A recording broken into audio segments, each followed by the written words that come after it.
Luc au chapitre 17. Puis, je trouve ça intéressant, les chants, comment ça s'est dessiné ce matin. Je n'étais pas au courant. Et je suis vraiment intéressé. Pas intéressé, je trouve ça intéressant. La Bible nous dit, à plusieurs endroits, dans l'Ancien Testament et dans le Nouveau Testament, le juste vivra par la foi. Et puis, tous les chrétiens vont dire, ben oui, le juste va vivre par la foi, absolument, parce que pour être chrétien, il faut que tu reconnaisses par la foi que tu es un pécheur, que Dieu est Dieu, que Dieu a envoyé son Fils qui est mort pour tes péchés, puis qui est ressuscité pour te donner la vie. C'est l'entrée pour devenir un chrétien, c'est de croire ça. C'est normal qu'on dise le juste vivra par la foi. Mais qu'en est-il du reste de notre vie, par exemple? Qu'en est-il dans ma vie, dans mes circonstances, dans mes relations? Qu'en est-il? On croit à la naissance de Jésus, une naissance miraculeuse.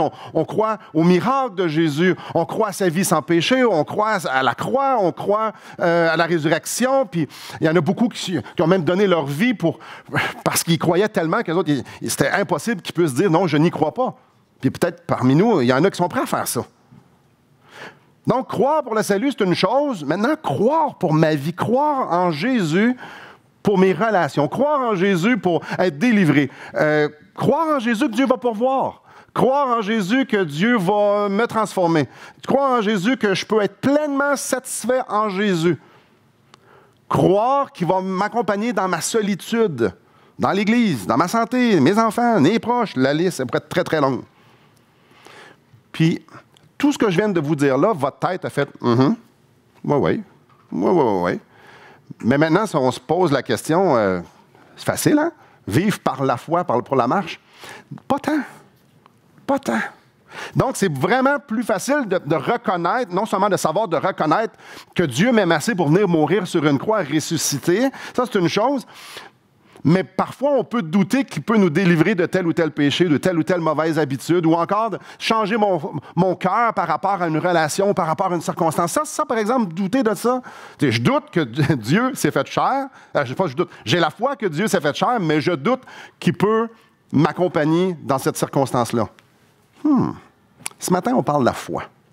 On va parler de la foi qui connecte avec Dieu, la foi qui glorifie Jésus-Christ. Et on va commencer dans Luc 17, au verset 3. Avant de parler de la foi qui glorifie Christ, on va parler de la foi qui est défaillante. Donc, pas la foi du salut, la foi pour la marche. Juste avant de lire le texte, est-ce que ça vous est déjà arrivé de dire « Seigneur, augmente ma foi. Seigneur, donne-moi plus de foi. » Probablement que ça est arrivé à plusieurs d'entre nous. Jésus parle justement de ce genre de requête-là. La requête « augmente ma foi » ou « donne-moi plus de foi », Jésus. On va voir plusieurs textes, mais ça, c'est un d'entre eux. Verset 3, « Prenez garde à vous-même. Si ton frère a péché, reprends-le. Et s'il se reprend, pardonne-lui. Et s'il a péché contre toi 7 fois dans un jour et que 7 fois il revienne à toi disant « Je me repens », tu lui pardonneras. » Les apôtres disaient « Seigneur, augmente-nous la foi. » Jésus leur dit « Vous allez pardonner. » Pardonnez. Pardonnez comme Dieu pardonne. Vous allez pardonner les violeurs, vous allez pardonner les tueurs, vous allez pardonner ceux qui vous causent du trouble, vous allez pardonner. Pas si ça vous tente, pas s'il se repent, vous allez pardonner. Et la réponse, c'est « Ah ben là, c'est ben trop dur. Seigneur, ce que tu demandes là, c'est énorme. Puis pas juste une fois, 7 fois, c'est énorme. Seigneur, tu nous demandes de pardonner n'importe qui, n'importe quelle offense. » La seule chose qu'ils ont comme requête, c'est augmente-nous la foi. On a besoin d'un peu plus de foi, là. Et Jésus répond à cette requête-là. Et le Seigneur dit, si vous aviez de la foi comme un grain de sénévé, vous diriez à ce sycomore, un petit arbre, un grain de sénévé, une petite graine, déracine-toi et plante-toi dans la mer et il vous obéirait. Ici, l'emphase dans la phrase, ici, l'emphase est spécifiquement sur le « si ». Si vous aviez de la foi. Si vous aviez juste un petit peu, une petite graine, si vous en aviez juste un petit peu, Jésus est en train de dire ici qu'il prend pour acquis qu'ils n'en ont pas de foi. Si vous en aviez juste un petit peu, vous diriez à l'arbre, des racines, puis va te planter dans la mer.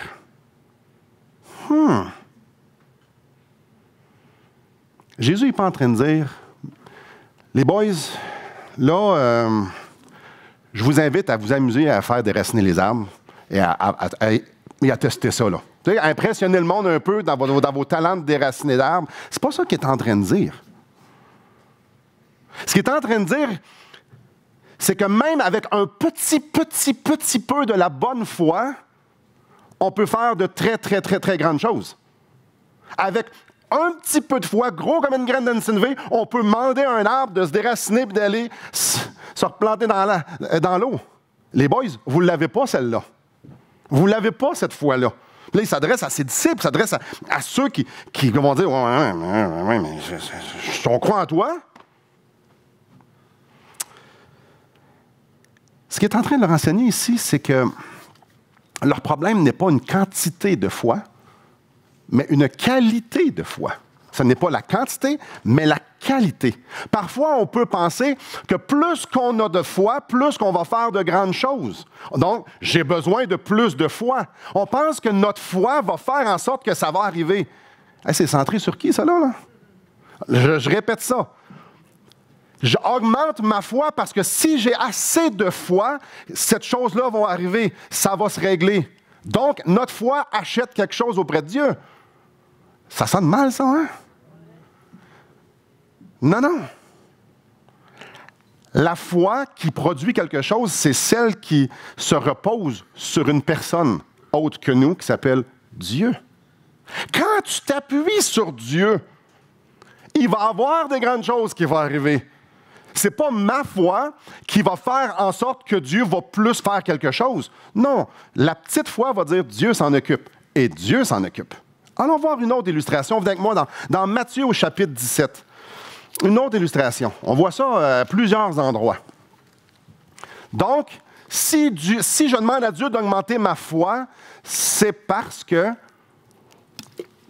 j'ai l'impression que ma foi va produire quelque chose. Théologiquement, ça ne fonctionne pas, là. C'est Dieu qui produit quelque chose. C'est pas ma foi. À moins que j'en sois l'auteur.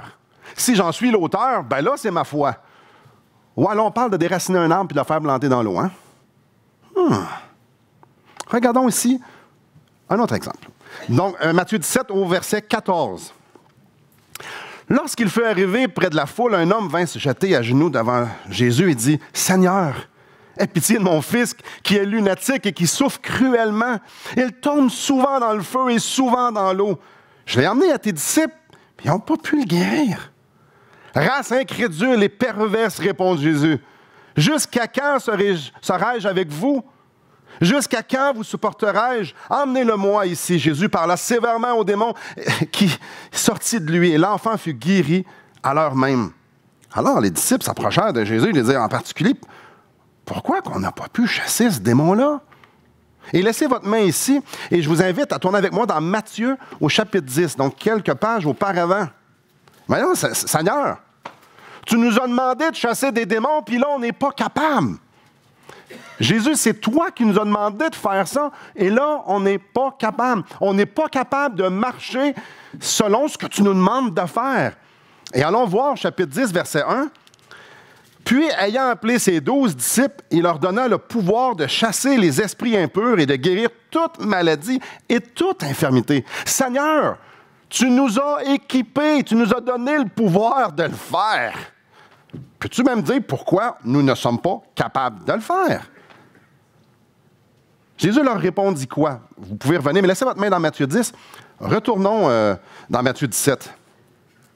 Au verset 20. C'est à cause de votre incrédulité, leur dit Jésus. Il s'adresse encore à ses apôtres, lui-là. Je vous le dis en vérité, si vous aviez de la foi comme un grain de sénévé, vous diriez à cette montagne, transporte-toi d'ici là, et elle se transporterait, rien ne vous serait impossible. Vous n'avez pas été capable de chasser ce démon-là, tout simplement parce que vous ne croyez pas. Vous êtes incrédules. Je peux juste imaginer la réponse genre de Pierre. Ben là, on ne croit pas, on ne croit pas, on ne croit pas, on ne croit pas. Mais t'en faire, moi, on ne croit pas. On te suit partout depuis des années. Ça n'a pas de sens. Moi, j'ai tout laissé, là. Je crois en toi, certains. Puis si on regarde dans Matthieu 16, ce qu'ils viennent juste de dire, ce que Pierre, il dit dans le chapitre 16, verset 16, « Tu es le Christ, le Fils du Dieu vivant. » Ben là, il croit en lui, Pierre. Voyons, toi, j'ai tout lâché pour te suivre. Je sais t'es qui, je sais que t'es le Fils de Dieu. Puis là, tu me dis, je suis incrédule. Vous savez, ces gars-là savaient c'était qui Jésus. Clairement, Pierre vient de le dire. Et la plupart des gars à qui Jésus dit incrédule, ces gars-là vont mourir pour leur foi. À part Jean, toute la gang. Évidemment, Judas non plus. Là. Mais ça, vous l'avez cette foi-là en moi pour votre salut, pour le salut éternel, super. Mais il vous manque quelque chose, la foi pour marcher, la foi pour obéir au commandement. Ça, vous ne l'avez pas, vous êtes incrédule. Puis si vous en aviez juste un petit peu, là, ça fonctionnerait. Ça ne fonctionne pas. Voyez-vous, ce n'est pas la quantité de foi. Si tu en avais juste un peu, si tu en avais juste un petit peu, il n'y a rien qui vous serait impossible. Vous pourriez m'obéir à tous les commandements que je vous ai donnés. Mais votre foi est défaillante. Ce n'est pas une question de qualité, de quantité. C'est une question de qualité. Maintenant, pourquoi ils ont manqué de foi? On voit au chapitre 10, verset 1, « Puis, ayant appelé ses 12 disciples, Jésus leur donna le pouvoir de chasser les esprits impurs, de guérir toute maladie et toute infirmité. » On s'entend, là. Il leur a-tu demandé? Verset 8. Guérissez les malades, ressuscitez les morts, purifiez les lépreux, chassez les démons. Vous avez reçu gratuitement, donné gratuitement. Il leur dit 2 fois dans le même speech. Quand Jésus donne un commandement, il donne la puissance avec. Pierre, plutôt, Jésus, si c'est toi, dis-moi de venir te rejoindre. Ben, viens-t'en, Pierre. Puis Pierre sort du bateau parce qu'il était capable de marcher sur l'eau aussi. Non, quand Dieu t'appelle, il va te donner tout ce qui est nécessaire pour pouvoir faire ce qu'il te demande de faire. Puis ici, c'est clair, vous allez chasser des démons, entre autres, bien d'autres choses. Ça, on se met dans leurs souliers un instant, là. Après cet instant-là, après le chapitre 10, on voit les disciples partir. Et ils vont guérir le monde, puis ils chassent les démons. Puis c'est extraordinaire ce qui se passe là-bas. C'est vraiment extraordinaire. Puis on rentre dans leurs souliers, tu rentres dans une ville, tu vois un quadraplégique, tu lui imposes les mains, puis dans le nom de Jésus, tu es guéri, puis le gars se lève debout. Aïe, aïe. Tu vois un aveugle, puis tu y imposes les mains dans le nom de Jésus, je te guéris et il voit. Tu vois quelqu'un qui est accablé, qui est possédé, démoniaque, puis tu dis dans le nom de Jésus, va-t'en, puis ça fly. Aïe, aïe. Ça, ces gars-là l'ont expérimenté. Ils l'ont tous expérimenté. C'est ça que les disciples faisaient. Jusqu'à temps qu'arrive le chapitre 17, verset 3. À un moment donné, ça ne marche plus pas, verset 3, 17, verset 15. Voici ce que le monsieur dit. « Seigneur, aie pitié de mon fils qui est lunatique et qui souffre cruellement. Il tombe souvent dans le feu et souvent dans l'eau. Je l'ai emmené à tes disciples. » Donc, comme à l'habitude, il y a du monde qui ont emmené des gens, puis ils guérissaient, puis tiens, voilà, par le nom de Jésus. Puis là, lui, il arrive, puis ça ne marche pas. Attends un peu. Ça ne marche pas. Il me semble de voir Jean, tu sais, dans le nom de Jésus, non, ça ne marche pas. Ça marchait tantôt, ça marchait hier, ça marchait la semaine passée, là, ça ne marche plus. Pierre, essaye donc. Ben, dans le nom de Jésus, non, ça ne marche pas. Les gars sont tous là, puis ça ne fonctionne pas. Ils l'ont essayé à la gang, on ne sait pas trop, là, mais ça ne marche pas. Ce qu'ils étaient capables de faire avant, là, ça ne marche plus. Ce que Dieu leur a demandé de faire, ça ne fonctionne plus. De que c'est le problème? Je peux juste les voir. Ben là, on ne fait pas rien d'extraordinaire, là, on veut juste comme chasser le démon qui est là. On l'a fait avant. On est capable. On l'a fait. On a le pouvoir. On est capable. On a eu plein de victoires. On a eu full victoire. Toi ici, toi ici, toi ici, toi ici, toi ici. Comment ça? On n'est pas capable. Comment ça? Pourquoi? Au verset 21, Jésus répond à la question. Mais cette sorte de démon ne sort que par la prière et par le jeûne. Oh! Ben, c'est facile. Ah, pas tant. La prière et le jeûne, c'est l'expression même d'une dépendance envers Dieu. La prière et le jeûne, c'est de reconnaître que nous, on ne peut pas, puis que lui, il peut. Jésus est en train de leur dire, en passant, les boys, vous n'êtes pas capables de vos propres forces de chasser un démon. Si vous ne dépendez pas sur Dieu, vous ne serez jamais capables. Les disciples étaient rendus à croire qu'ils auraient pu faire ce genre de truc-là sans dépendre sur Dieu. Eux, ils avaient la foi qu'ils étaient capables, eux autres, de le faire. Vous voyez la petite subtilité. Eux, ils étaient venus à croire qu'eux étaient capables de le faire. Que ce n'était pas nécessairement Dieu qui le faisait. Non, moi, je le fais. C'est l'action que je suis en train de faire qui le fait. Peu importe ce que les autres pensaient, ça ne nous est pas vraiment dit. Eux, ils n'avaient pas la foi que c'est Dieu qui donne le pouvoir. Ils avaient juste la foi qu'ils étaient capables. Ils étaient fort probablement absorbés par leur performance, par leur capacité, peut-être même des grandes choses. Tu dois être assez populaire quand tu guéris un village, là, tu sais. Ils étaient tellement absorbés par plein de trucs qu'ils étaient venus à oublier de dépendre de Dieu. Leur foi était basée sur eux, pas sur Dieu. Mais pourquoi on n'a pas été capable? Jésus est en train de leur dire ici au verset 21 d'une façon très claire, mais parce que vous êtes complètement déconnectés de Dieu. Hey, tu essaies de faire des miracles en son nom sans lui. Bravo, champion. Hey, c'est lui, mais c'est eux autres, c'est des monsieur champions, ça là. Ça, là, vous voulez rencontrer monsieur champion, bravo. Hey, les gars, on va aller faire des miracles. On est capable. On va le faire même dans le nom de Jésus. On est capable de le faire. Jésus, c'est clair, il est en train de leur dire très simplement, ben, si vous aviez juste eu un peu de foi, le minimum, ça aurait été largement suffisant, c'est Dieu qui l'aurait fait. La foi qui s'appuie sur un Dieu tout-puissant n'a pas besoin d'être grosse. Je répète ça. La foi qui s'appuie sur un Dieu tout-puissant n'a pas besoin d'être grosse. La foi qui s'appuie sur un Dieu qui veut se glorifier, qui veut être gracieux, qui veut avoir la gloire en toutes choses. Je n'ai pas besoin d'avoir une grosse foi. C'est lui qui fait son œuvre. Ça ne dépend pas de ma foi.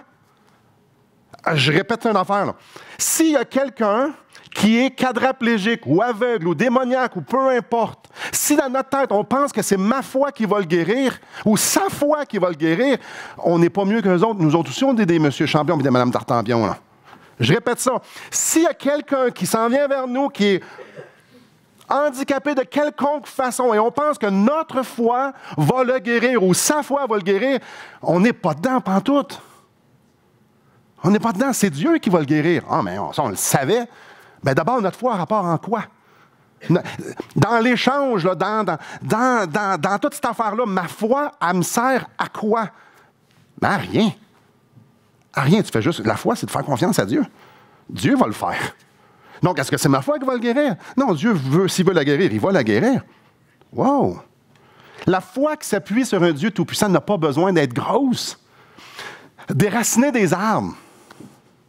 Est-ce que c'était gros, ça, pour Jésus, vous pensez? Lui, là, comme ça y prend dessus, là, comme, oh, là, ça va faire quelque chose de dur un matin, je vais déraciner un arbre. C'est quelque chose de dur pour lui, là? J'ai tendance à dire que non.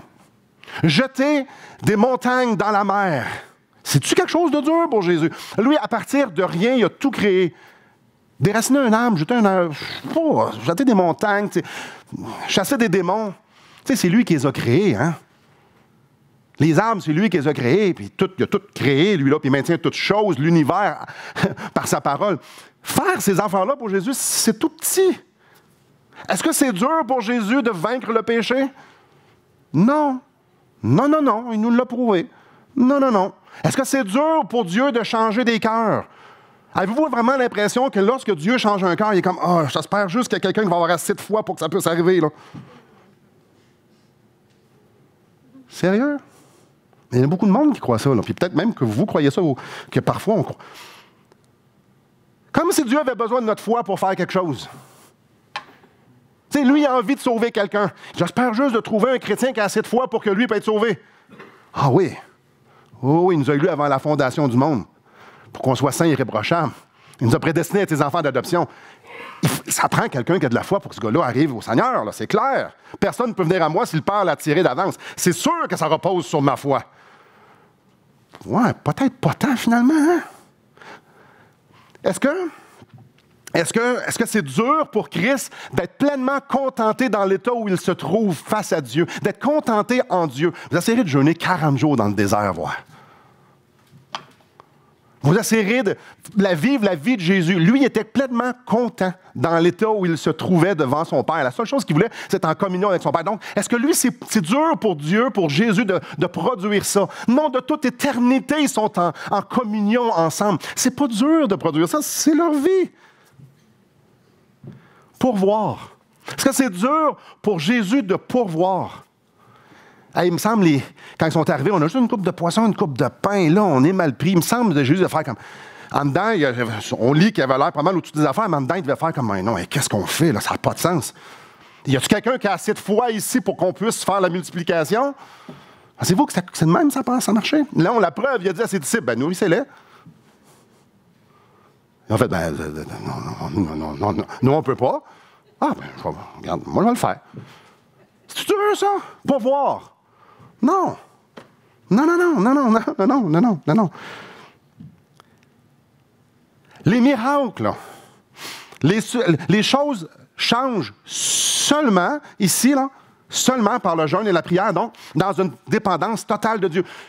Le pouvoir que je vous ai donné, le commandement que je vous ai donné, est seulement effectif si vous dépendez sur Dieu. Donc, vous vous soustrayez de l'addition, puis vous laissez Dieu faire sa job. Puis en faisant confiance que ça va arriver. Dieu va faire ce qu'il pense qu'il est le mieux. Ça, c'est dépendez sur Dieu. Si les disciples s'étaient tournés vers Dieu en suppliant Dieu de manifester sa miséricorde, sa bonté, sa grâce envers cet homme, est-ce que l'histoire aurait été différente?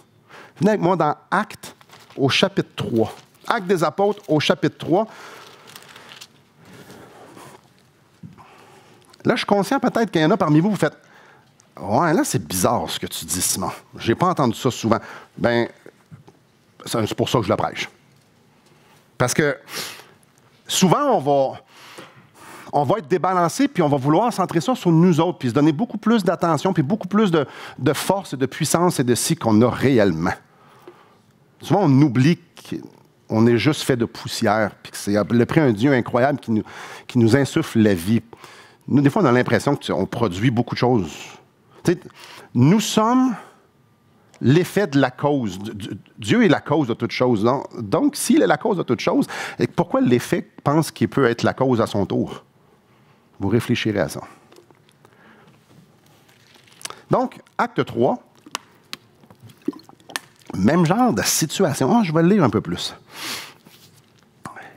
Pierre et Jean, au verset 1, montaient ensemble au temple. À l'heure de la prière, c'était la 9e heure. Il y avait un homme boiteux de naissance qu'on portait et qu'on plaçait tous les jours à la porte du temple, appelé la Belle, pour qu'il demande l'aumône à ceux qui entraient dans le temple. Cet homme, voyant Pierre et Jean qui allaient y entrer, leur demandait l'aumône. Pierre, de même que Jean, fixa les yeux sur lui et dit « Regarde-nous ». Et il le regardait hâtivement, s'attendant à recevoir d'eux quelque chose. Alors Pierre lui dit « Je n'ai ni argent ni or, mais ce que j'ai, je te le donne au nom de Jésus-Christ de Nazareth. Lève-toi et marche. » Là, au verset 16. Là, il est en train d'expliquer qu'est-ce qui vient de se passer, là. C'est par la foi en son nom que son nom a raffermi celui que vous voyez et connaissez. C'est la foi en lui qui a donné à cet homme cette entière guérison en présence de vous tous. Et là, il ne faut pas manquer quelque chose ici. C'est par la foi en son nom que son nom a raffermi. Ce n'est pas la foi qui l'a guéri. C'est Dieu qui l'a raffermi. Ici, les gars avaient compris qu'eux étaient incapables de faire des miracles sans Dieu. Ils avaient compris ça. Reconnaître que nous sommes incapables dans la vie, c'est la base. C'est la base de la foi qui exalte Jésus-Christ et qui nous fait connecter avec Dieu. Ce qu'on voit dans la Bible, ce qu'on voit dans ce que Jésus enseigne, ce que les apôtres ont vécu, puis ce qu'on voit au début de l'Église, ce ne sont pas des hommes et des femmes qui disent « Seigneur, bénis nos projets. Seigneur, on a envie de faire de grandes choses, on a envie de guérir tout le monde, on a envie d'avoir une grosse Église, on a envie que tout soit parfait. Viens bénir nos projets. » C'est pas ça qu'on voit du tout. C'est pas ça qu'on voit. Viens bénir nos projets, puis ils commencent, puis ils le font. C'est pas ça qu'on voit. C'est pas ça. Ça, c'était une petite parenthèse, j'y reviens tantôt. J'aimerais juste, on pourrait aller dans beaucoup de directions à partir d'ici, mais j'aimerais juste en prendre une perfection, un miracle incroyable. J'aimerais ça qu'on parle de l'incarnation. Emmanuel, Dieu avec nous. Dieu qui vient sur terre, il se fait chair pour faire quelque chose qu'il était impossible pour nous de faire. C'était impossible pour l'être humain, pour l'homme pécheur, de pouvoir se rendre à Dieu. Il n'y avait pas aucune bonne action, aucune religion, il n'y avait rien que l'homme puisse faire de lui-même pour pouvoir se construire un pont vers Dieu. Ça prenait Dieu fait chair. L'incarnation, c'est énorme, c'est glorieux. Et c'est énorme, c'est très pertinent dans ce qu'on est en train de voir. Parce que si je suis capable de gérer ma vie tout seul, si je suis capable de glorifier Dieu, d'honorer Dieu de la façon que gère ma vie, pourquoi Jésus est venu? Si je suis capable d'aller trouver ma joie et mon contentement dans ce qu'il y a autour de moi, pourquoi Jésus est venu? Si moi, je suis capable de combattre mes péchés à force de barrières morales, de volonté, à force de dire « oui, je suis capable », puis là, je garde un « oui », mais pourquoi Jésus est venu? Si moi, je suis capable d'aimer les autres comme il faut, comme ce que Dieu me demande de faire, aime les autres comme toi-même. Si moi, je suis capable de faire ça, aimez-vous les uns les autres comme moi, je vous ai aimé. Donc, si je suis capable d'aimer les autres comme Dieu m'a aimé, pourquoi Jésus est venu? Pourquoi? Si je suis capable de gérer mon argent tout seul, pourquoi Jésus est venu? Bref, je pourrais la liste pour être excessivement longue.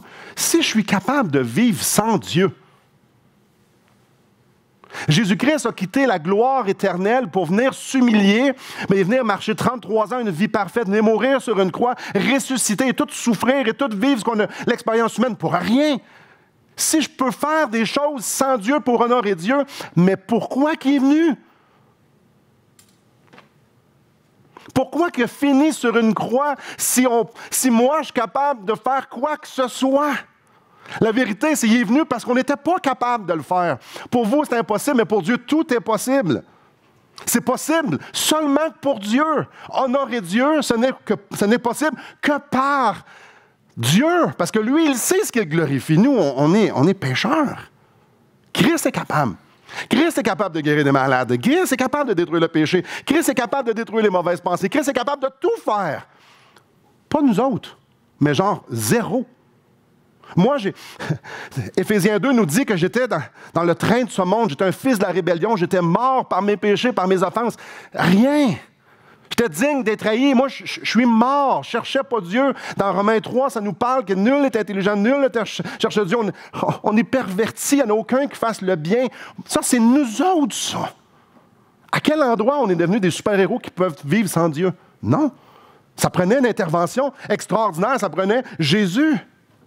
Si Jésus est capable de créer, comme j'ai dit tantôt, tout ce qu'on voit et tout ce qu'on ne voit pas par simple parole, si lui, il est la cause de chaque chose qui est là, s'il est la cause de tout, de la vie, qu'est-ce qu'il n'est pas capable de faire dans ma vie? Qu'est-ce qu'il n'est pas capable de faire dans ta vie? Est-ce que Jésus-Christ est en train de se chercher du monde qui a de la foi pour agir? Non. Non, non, non. Est-ce que Jésus-Christ est en train de chercher de la foi, là, puis il dit, là, je veux faire un grand miracle, y a-t-il quelqu'un qui a de la foi pour le faire? Là, j'ai besoin de me glorifier dans telle situation, je cherche du monde qui ont de la foi. Sérieux, c'est comme être déphasé, solide sur nous autres, ça, hein? Il n'a pas besoin de nous autres pour faire une création merveilleuse et parfaite. Il n'a pas besoin de nous autres pour venir combattre le péché. Il n'a comme pas besoin de nous autres pantoute. Ça, on le sait, hein? C'est intellectuel, ça. On le sait qu'on est incapable, puis on le sait que lui, il est capable. Mais Jésus est en train de nous dire, dans les passages qu'on a lus, que la foi qui soulève des montagnes, c'est pas la foi des géants. C'est la petite foi minuscule qui dépend de Christ. Et cette foi-là là, veut faire la volonté de Christ, puis s'en va s'enligner avec... Parce qu'il fait l'éternel de ses délices, donc Dieu va produire des choses extraordinaires devant lui. La foi des géants, non. Ça n'existe pas, des géants. Ça n'existe pas. Venez avec moi dans Éphésiens, chapitre 2. On va y retourner.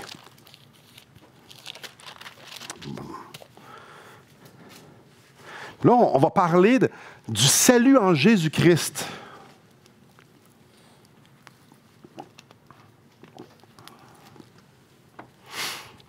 Puis là, vous allez voir là, qu'il n'y a pas vraiment de différence. En fait, je vais le lire au complet, un grand bout. Chapitre 2. Vous étiez morts, verset 1. Vous étiez morts par vos offenses et par vos péchés. Un mort, c'est mort. Dans lequel vous marchiez autrefois selon le train de ce monde, selon le prince de la puissance de l'air, de l'esprit qui agit maintenant dans les fils de la rébellion. Nous tous, ça inclut pas mal presque tout le monde, ça. Si vous ne vous sentez pas inclus dans le tous, vous allez lire dans le dictionnaire ce que ça veut dire tous. Nous tous aussi, nous étions dans leur nom, mais nous vivions autrefois selon les convoitises de notre chair, accomplissant les volontés de la chair, de nos pensées. Et nous étions par nature des enfants de colère comme les autres. Tout le monde. Mais Dieu, qui est riche en miséricorde, à cause du grand amour dont il nous a aimés, nous qui étions morts par nos offenses, il nous a rendus vivants avec Christ. C'est par grâce que vous êtes sauvés. Une grâce, c'est un don immérité. C'est quelque chose que je ne peux rien faire. Ça m'est donné. Donc, j'ai été rendu vivant, moi qui étais mort. Il nous a ressuscités ensemble. Ça veut dire, je suis maintenant vivant en Christ, avec lui. Et il nous a fait asseoir ensemble dans les lieux célestes en Christ. Ça, c'est une fois pour toutes. Afin de montrer dans les siècles à venir l'infinie richesse de sa grâce par sa bonté envers nous en Jésus-Christ. Regardez bien ça, là, c'est ici que je voulais vous emmener. Car c'est par la grâce que vous êtes sauvés. Encore ici, c'est un don, c'est un cadeau que vous êtes sauvés. C'est par le moyen de la foi. Je vais juste vous poser la question d'une question très logique. Est-ce que la foi de quelqu'un mort, c'est une foi agissante? S'il vous plaît, j'aimerais savoir une réponse. Il y a comme juste une possible ici. Non. Un mort ne peut pas avoir une bonne foi. Mais est-ce que le mort, spirituellement, peut croire en quelque chose? Est-ce qu'il peut croire que la chaise est solide? Oui, est-ce qu'il peut croire que la Deuxième Guerre mondiale a eu vraiment lieu? Donc, c'est possible pour un pécheur de croire en des choses. Mais est-ce que le mort peut avoir ce genre de foi-là ici qui sauve? Est-ce que la foi qui amène à salut, c'est ma foi qui m'amène à Dieu? On continue. C'est par la grâce que vous êtes sauvés par le moyen de la foi, et cela ne vient pas de vous, c'est le don de Dieu. La foi, là, qui a fait en sorte que vous avez dit « Seigneur, sauve-moi », ne vient pas de vous. Elle vous a été donnée. C'est une grâce. C'est pas par les œuvres, afin que personne ne se glorifie. Puis si on pense que notre foi nous sauve, puis que notre foi nous achète quelque chose auprès de Dieu, ben c'est parce qu'on pense que c'est une œuvre. Le salut, c'est de lui, par lui et pour lui. À lui soit la gloire au siècle des siècles. Si c'est ma foi qui me sauve, ma foi est assez grande pour accepter Jésus. Hey, à qui est la gloire? Hey, moi, je suis allé. Non, nul ne cherche Dieu. Wow! Et là, ici, là, ça c'est clair pour le salut. Alors, switcher là, tout de suite ici à quelque chose de vraiment beau, verset 10. Car nous sommes son ouvrage, ayant été créés en Jésus-Christ pour de bonnes œuvres, afin que Dieu a préparé d'avance, afin que nous les pratiquions. On les pratique à la sueur dans notre front ou avec la foi qu'il nous a donnée. La foi qui nous connecte à lui, la foi qui honore lui, la foi qui se repose sur lui. Les œuvres qu'il a préparées d'avance pour nous.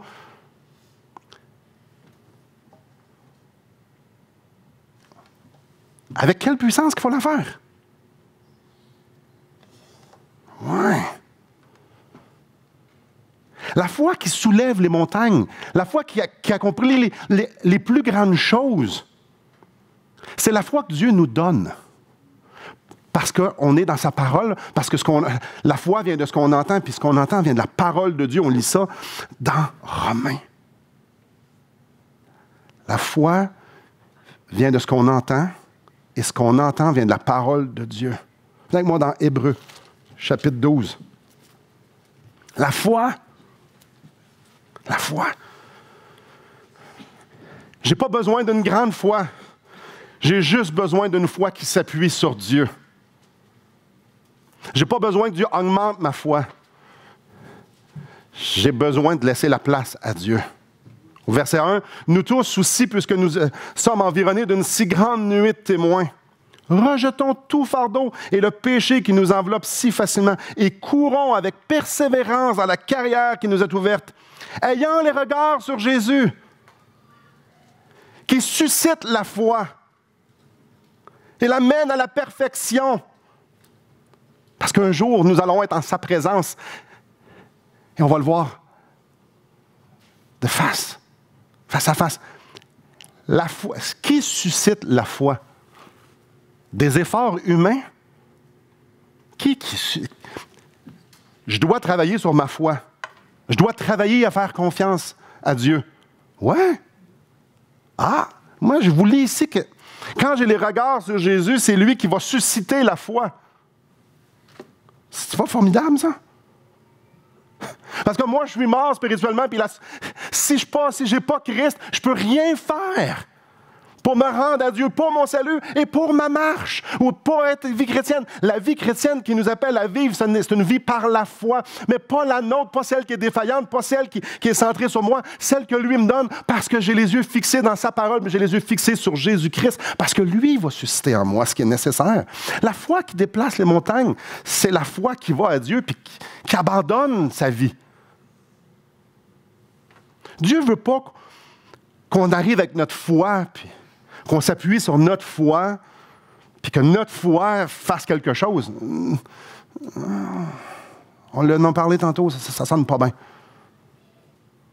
Mais il veut qu'on arrive devant lui, puis qu'on dise, glorifie ton nom, puis je veux avoir les mêmes pensées que toi, je veux t'aligner avec toi, Seigneur, je prie, je vais même m'affaiblir physiquement parce que je veux être sûr et certain que ça soit ta puissance, que ça soit ta force. Je veux que ça soit toi en toute chose qui me fasse voir ta volonté. Je veux marcher dans ta volonté. Seigneur, je te prie que mes pensées soient tes pensées.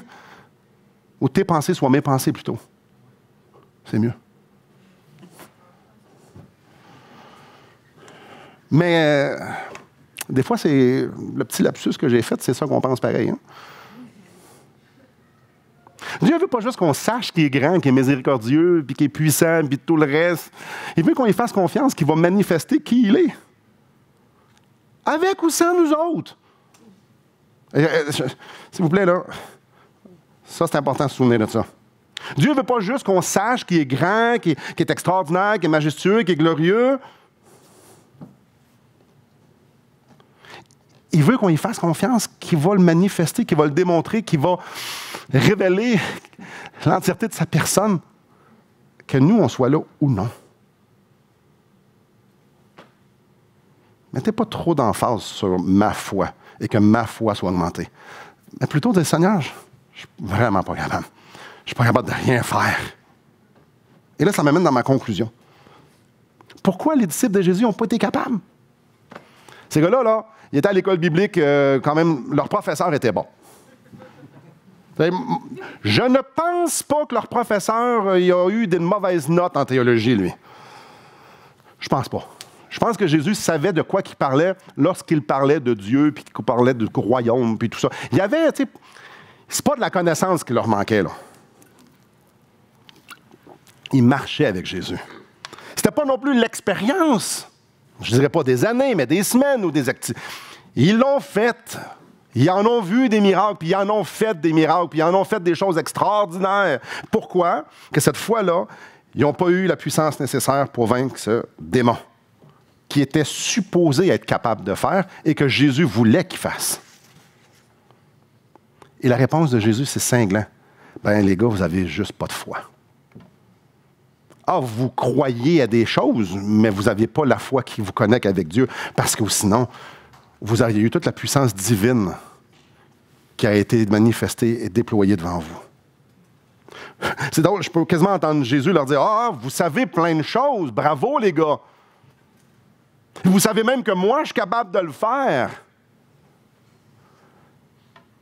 Mais vous ne vous êtes pas tourné vers moi pour que je le fasse. » Avouons que c'est pathétique. Vous savez plein de choses.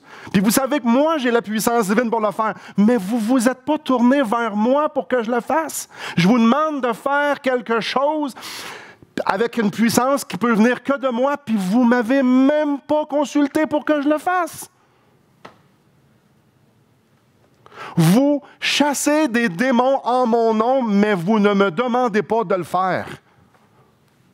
Vous ne dépendez pas sur moi pour que ça arrive. Dit de même, ça sonne pas bien. Parce que si vous étiez tourné vers moi pour faire ce que je vous ai demandé de faire, puis que je vous ai équipé à faire, pensez-vous que l'histoire aurait changé? Bon, on l'a vu dans Actes, oui. Puis là, ça veut dire quoi pour nous autres, ça? Mais il y a une chose qui est claire, on n'a pas besoin de plus de foi. Ça, c'est clair.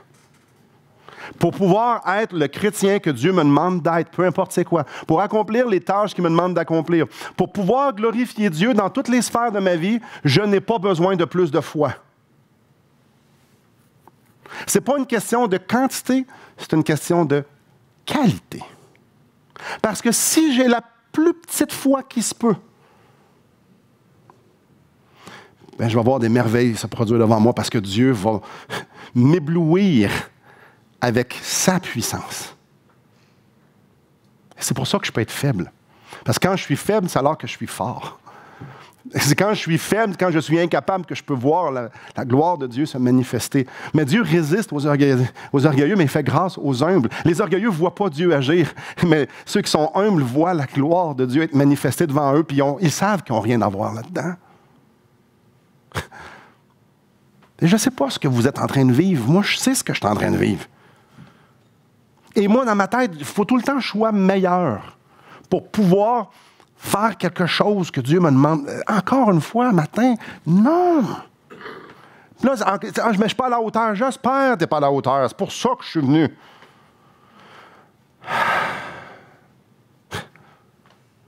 Les disciples avaient tassé Jésus parce qu'ils se sentaient capables. Jésus leur a dit, Jésus nous dit, la seule façon que tu vas être capable de vivre une vie chrétienne qui glorifie Dieu, c'est si je vis dans ta vie, tout le temps, dans toutes les circonstances. La foi que Jésus parle, la foi qu'on peut voir dans Hébreux 12, la foi qu'on voit dans Éphésiens 2, que ce soit pour le salut ou pour la marche. Elle est produite lorsqu'on arrive devant le Père, lorsqu'on répond à sa parole, lorsqu'on répond à sa révélation, puis on dit, si tu fais rien, je vais tout faire planter. Je ne suis pas capable. Le fruit de cette foi-là, c'est de dire à Dieu, je suis incapable. Je ne peux même pas t'aider. Fait que je ne te demanderai pas de l'aide. Je suis juste pas capable. Tu me demandes de faire un miracle et je ne suis pas capable. Tu me demandes d'aimer ma femme comme Christ a aimé l'Église. Je ne suis pas capable. Je n'ai pas besoin de plus de foi pour obéir à ce commandement-là. J'ai rien, Seigneur. Si tu ne viens pas me montrer à quel point tu m'aimes, je ne serai jamais capable de l'aimer elle ou de n'importe qui d'autre comme toi, tu les aimes. Jamais. Seigneur, je te supplie, fais quelque chose. Je ne sais pas trop ce qu'il faut que tu fasses, mais fais-le. Parce que je veux t'honorer, parce que tu me le demandes. Ça, c'est la foi agissante. La foi agissante, ce n'est pas celle qui dit « abracadabra, je fais quelque chose ». La foi agissante, c'est d'aller à Dieu et de dire « je suis complètement dépourvu, j'ai besoin de toi, j'ai besoin que tu fasses tout ». Ça, c'est agissant. Et c'est lui qui reçoit la gloire. Moi, je n'ai rien fait. J'ai plutôt vidé mon vase pour que lui le remplisse. Je n'ai pas demandé de dire « voici, j'ai rempli mon vase avec une bonne idée. Là. Pourrais-tu le bénir, s'il vous plaît? Je pense que je devrais guérir cette personne. Pourrais-tu le bénir, s'il vous plaît? » Non. Non. Ce que Jésus voulait que ses disciples fassent, puis ce qu'il veut qu'on fasse, dans une épreuve ou dans une situation, dans nos relations, c'est pas de dire pourquoi, c'est pas de dire donne-moi plus.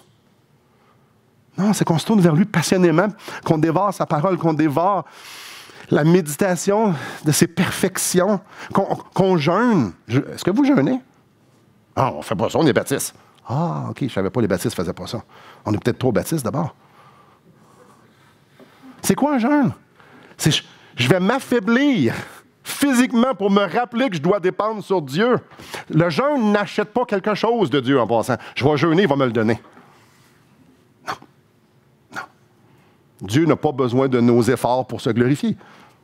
Non, Seigneur, je vais jeûner, je vais m'affaiblir pour réaliser de plus en plus à quel point je veux dépendre de toi. Je veux me connecter avec toi, je veux que tu me dises ta volonté, je veux. La prière. La prière. Le jeûne, ce démon-là sort juste par le jeûne et la prière. Dépendre sur Dieu. Je vous mets un défi cette semaine. Je vous mets un défi. Aucune requête. Pas pire, hein? Oui, mais là, moi, ça n'a pas de sens. La terre va arrêter de tourner. Nos familles vont toutes se défaire. Ben oui, parce que c'est nos prières qui font en sorte que tout fonctionne comme il faut, hein? Plus de requêtes. Essayez ça. Si vous êtes inconfortable, c'est correct. Vous n'êtes pas obligé de le faire. Ne faites pas violence à votre conscience. Mais je vous mets au défi. Plutôt, juste dépendre sur Dieu. Adorez Dieu. Pensez à lui. Réfléchissez. Tantôt, pour un instant, je suis avec mon frère, on priait, on a juste mentionné le mot immuabilité. Dieu ne change pas. Ça, on peut prier longtemps juste là-dessus. Là. Dieu change pas. Ça veut dire quoi? Ça veut dire qu'un matin, il n'était pas de mauvaise humeur parce que moi, j'étais encore un pécheur. On peut prier, juste adorer Dieu. Adorez Dieu, fixez. Prenez sa parole. Suppliez-le de venir faire ce qu'il devrait faire. C'est une requête, ça? Bon, mettons celle-là.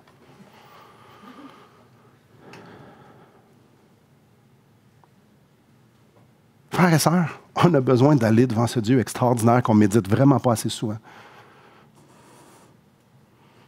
Puis juste se taire. Parce qu'à la vue de Jésus-Christ, notre vie entière est transformée. Moïse devait mettre un voile sur lui parce que lorsqu'il rencontrait Dieu, ça avait tellement un grand impact. Je me demande qui parlait le plus entre Dieu et Moïse. On a besoin de prendre ce temps-là.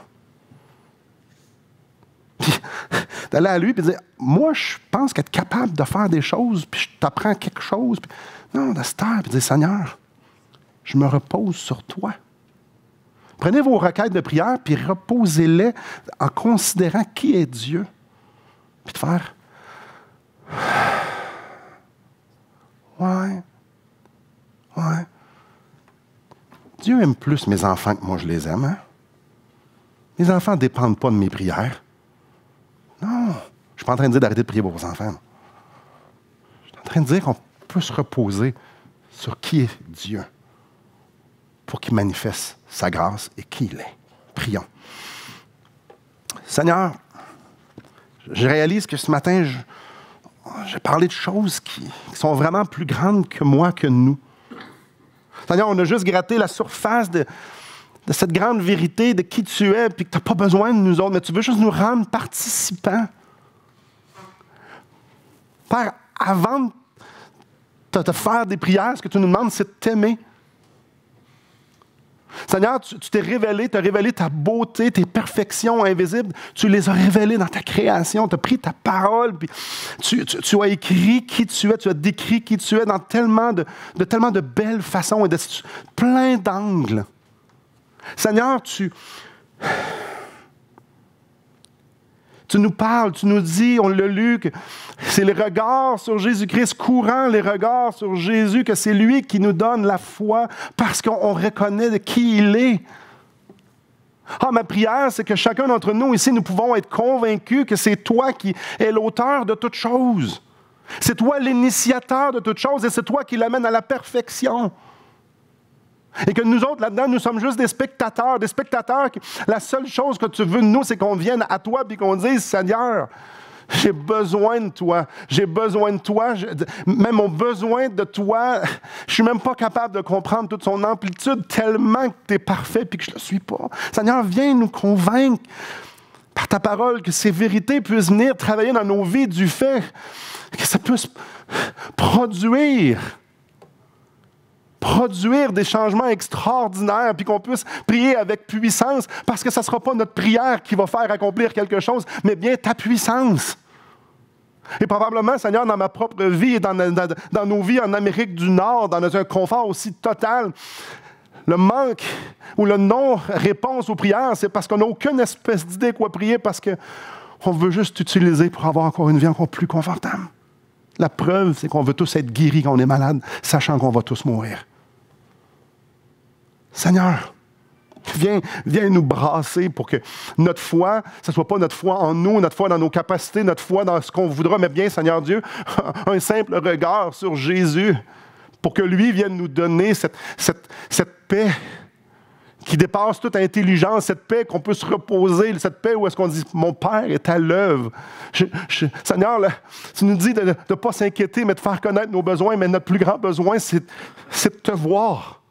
C'est de voir Jésus-Christ. Notre plus grand besoin, c'est de pouvoir goûter ta grâce, de pouvoir déguster tes perfections, parce que c'est alors qu'on va être capable d'avoir cette paix. Que Papa est au contrôle. Seigneur, tu nous dis que toute chose concourt au bien de ceux qui aiment Dieu. Pas de ceux qui en font assez, pas de ceux qui... Non, ceux que tu aimes puis ceux qui t'aiment. Dans le calme. Ma prière, c'est qu'on puisse rentrer dans le repos de Jésus-Christ. Le repos des œuvres, le repos que ça nous incombe. Le bien ou le mal nous incombe. Non, Père, le repos que Jésus-Christ est roi des rois, notre Seigneur, et qui est le même hier, aujourd'hui et éternellement, et qui veut se glorifier au travers de nous. Et que nous sommes juste des spectateurs. Alors, Seigneur, viens nous apprendre à rentrer dans ce repos. Et que nous puissions dépendre de toi. Et ça, je sais que ça veut dire des choses différentes pour chacun d'entre nous. Que ton Esprit Saint vienne appliquer ça dans les circonstances dans nos vies. Parce que tu nous aimes. À toi soit la gloire. Dans ma vie, dans nos vies, dans cette Église, au siècle des siècles. Amen.